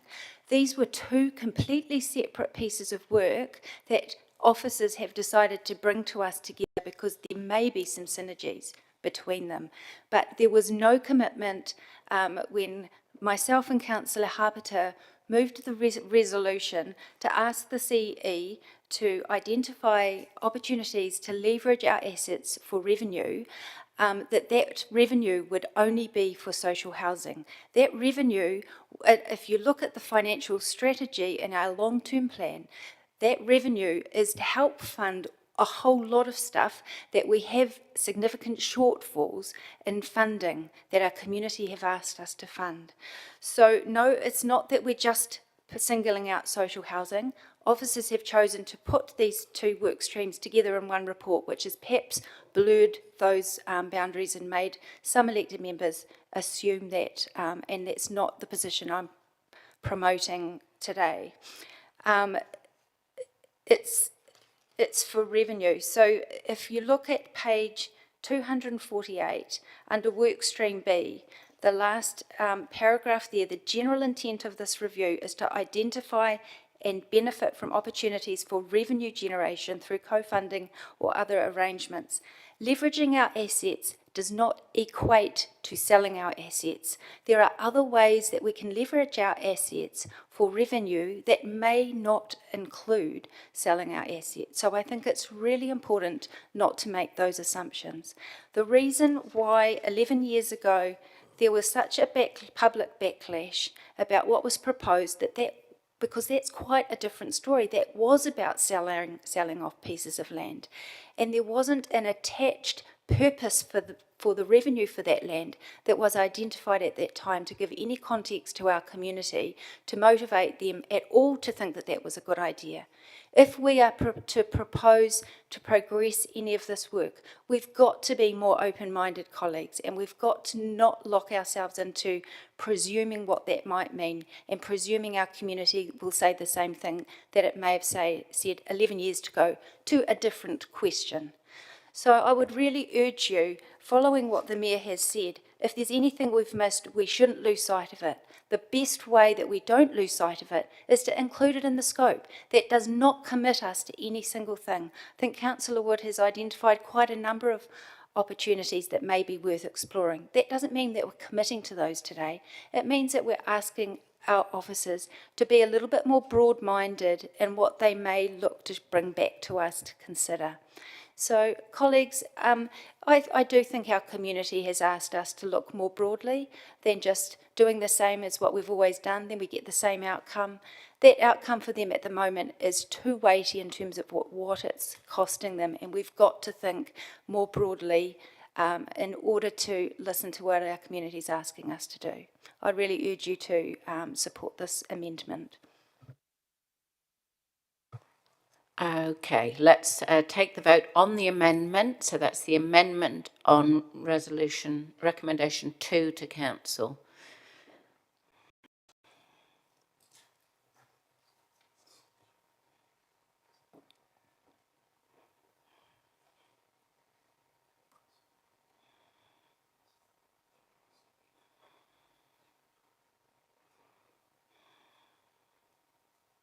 And that is lost, 5 votes for and 7 against. So that takes us back to the debate on the substantive. So if you've already spoken on the substantive, you've had your chance. But if there are any other elected members who want to comment on the substantive, then please put yourselves in the queue. Thank you.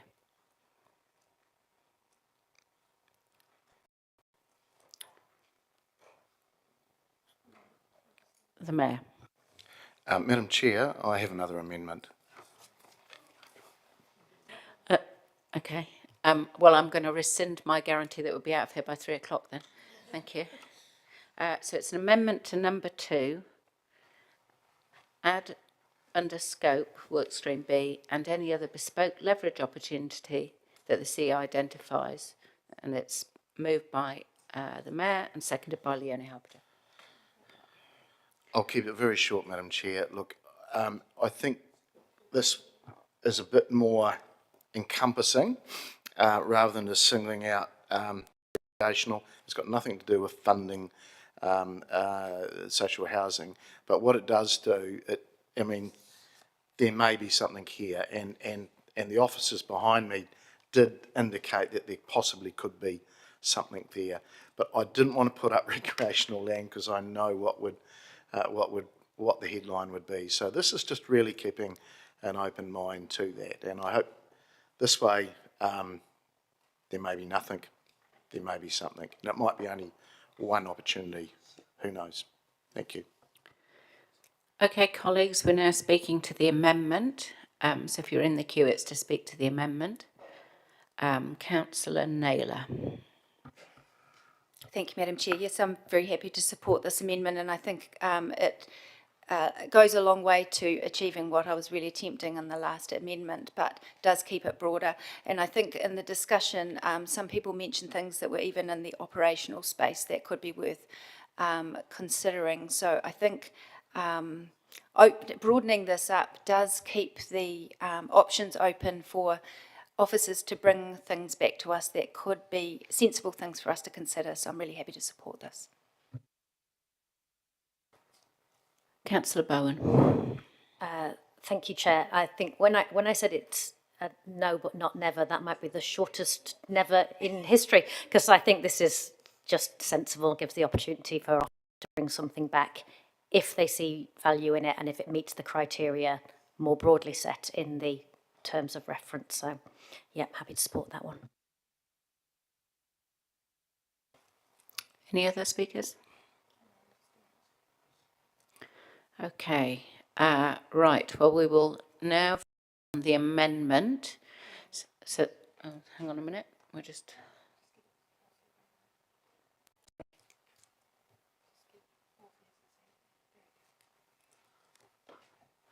Okay.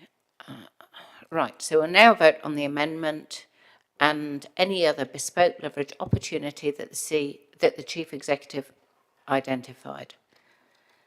So if you can vote now, please.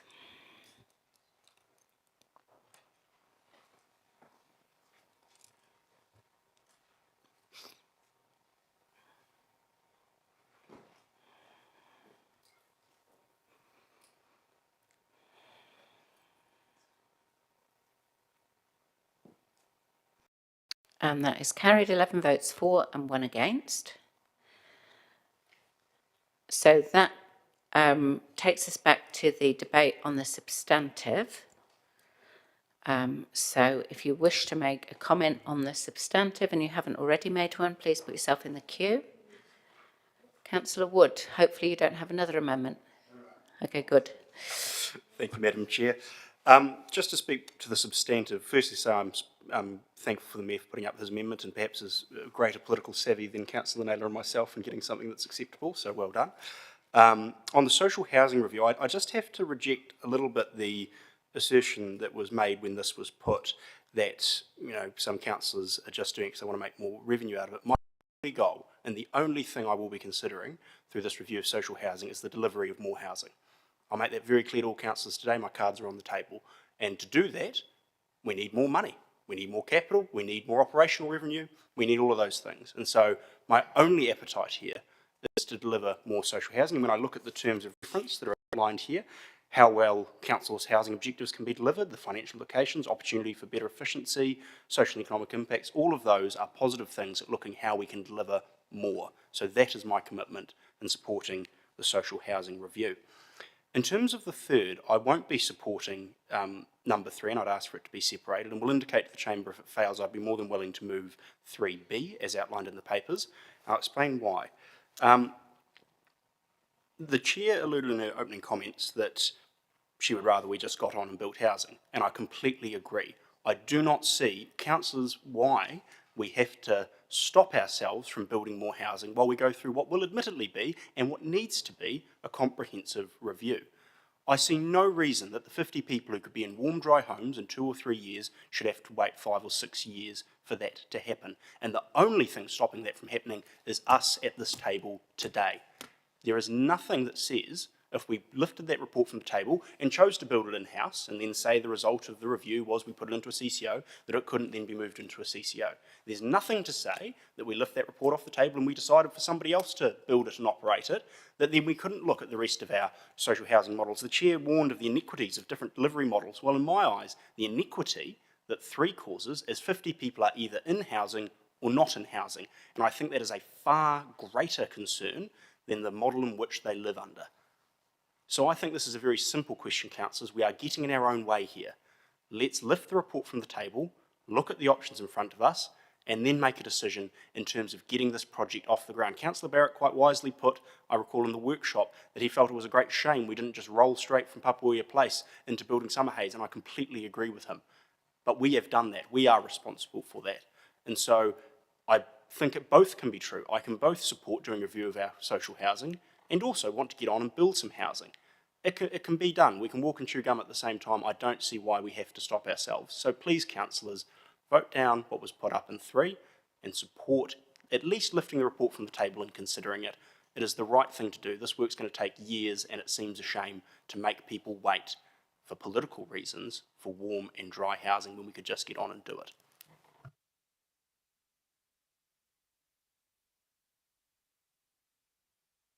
Councillor Naylor.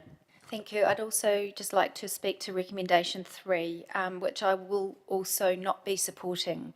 Option A that's been moved, and if it fails, I'm very happy to second Councillor Wood moving option B, 3B.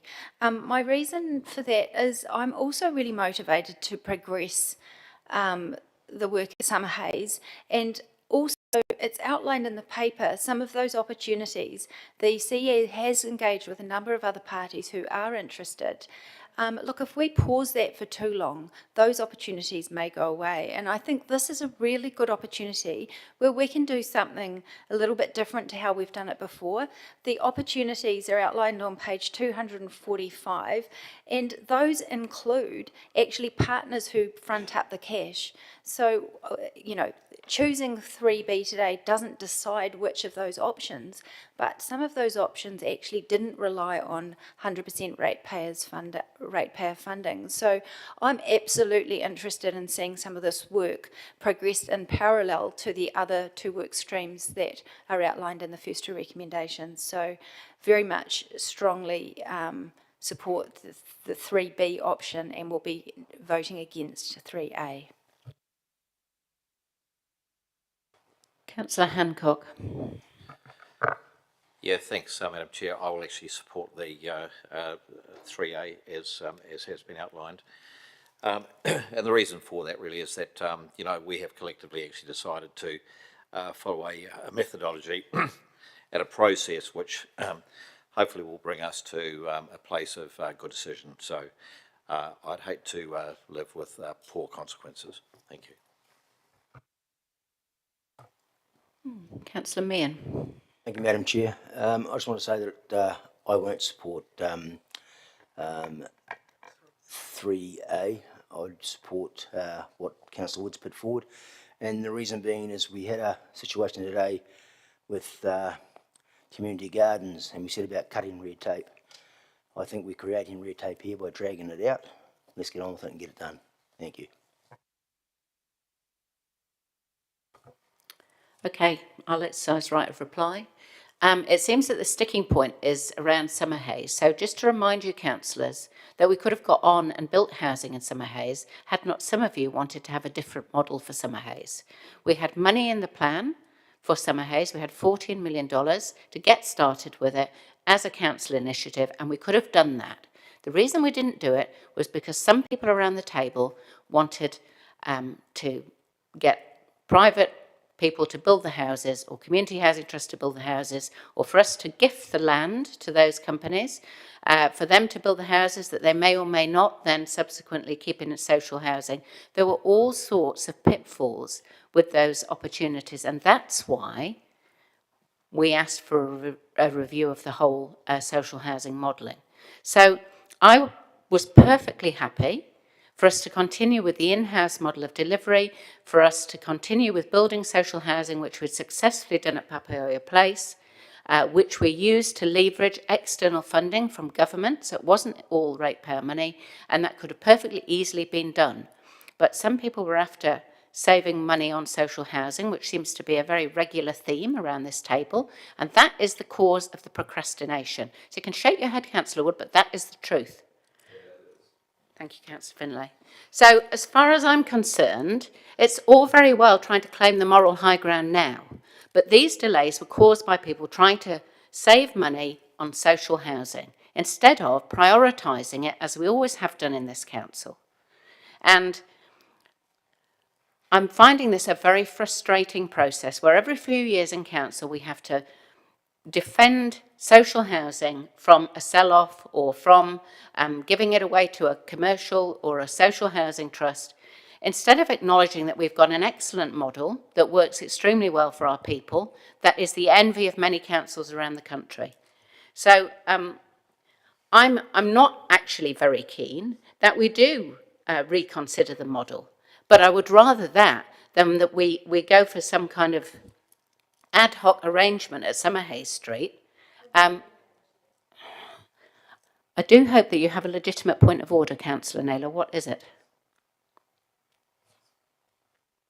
My point of order is misrepresentation of elected members' views. What exactly? So the rationale for looking for a more sustainable model was not to not spend ratepayer money, it was to expand the number of social housing units that could be achieved through that money. I feel that you have misrepresented the views of those of us who advocated. Okay, Councillor Naylor, you yourself said earlier in the debate that this was about the affordability of rates. So I don't believe that I've misrepresented your views, because you yourself said that this was about rates affordability.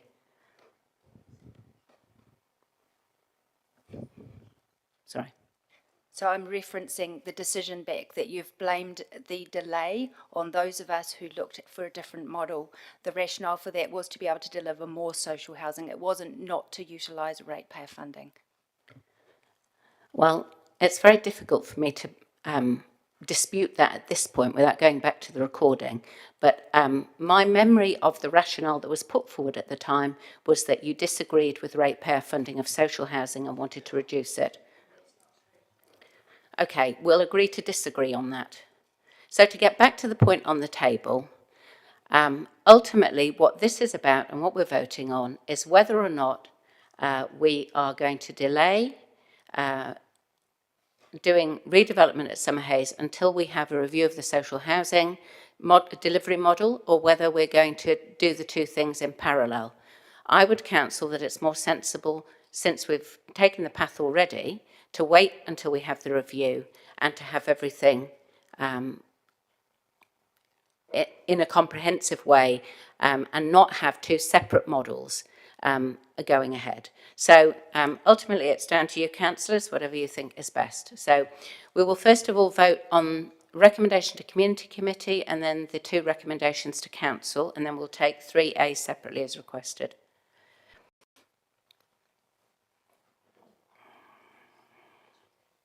So we're taking 1 and 1 and 2 first, okay?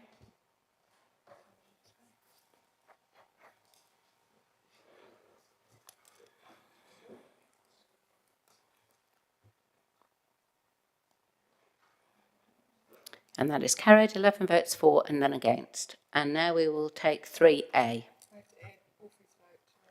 Oh, well, okay. It's unanimously passed then.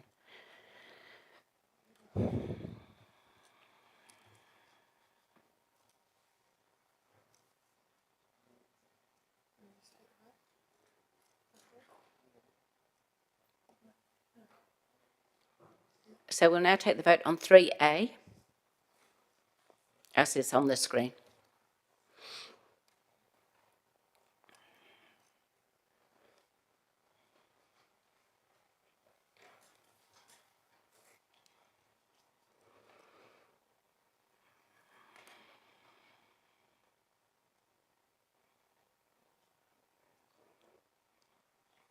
And that is carried 4 and 4 against.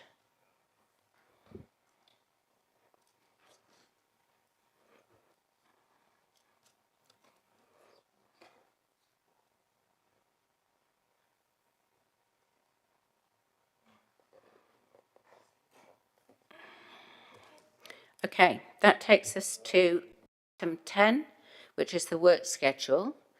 And I will hand over to the Chief Customer Officer, who wishes to make a couple of observations, I believe.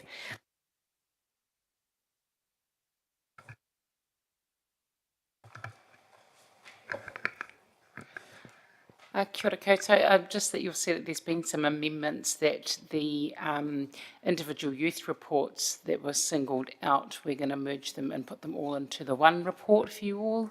And that'll come through at the later date committee so that we can balance that those two meetings out a bit more. Are there any questions on the work schedule? Okay, well, I will move that we receive the work schedule dated December 2024, seconded Councillor Hancock. Any comments? Okay, let's vote.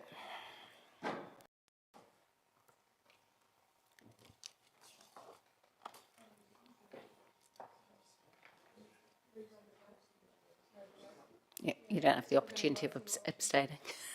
Are you going to rerun it? Okay, the vote is going to be rerun.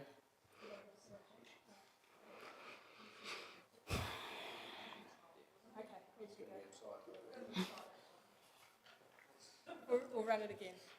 Okay, if you can please vote on the work schedule now.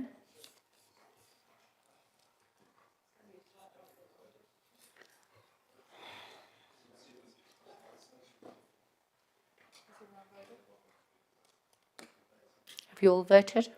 Okay. That's carried 13 votes for and none against. So that brings us to the end of the meeting. I'm sure you'll all be heartily glad to hear. So I will now close the meeting with the karakia. Kia puta ki te whaio ki te ao marama, whakamoia kia tina, haumie huie tai kie.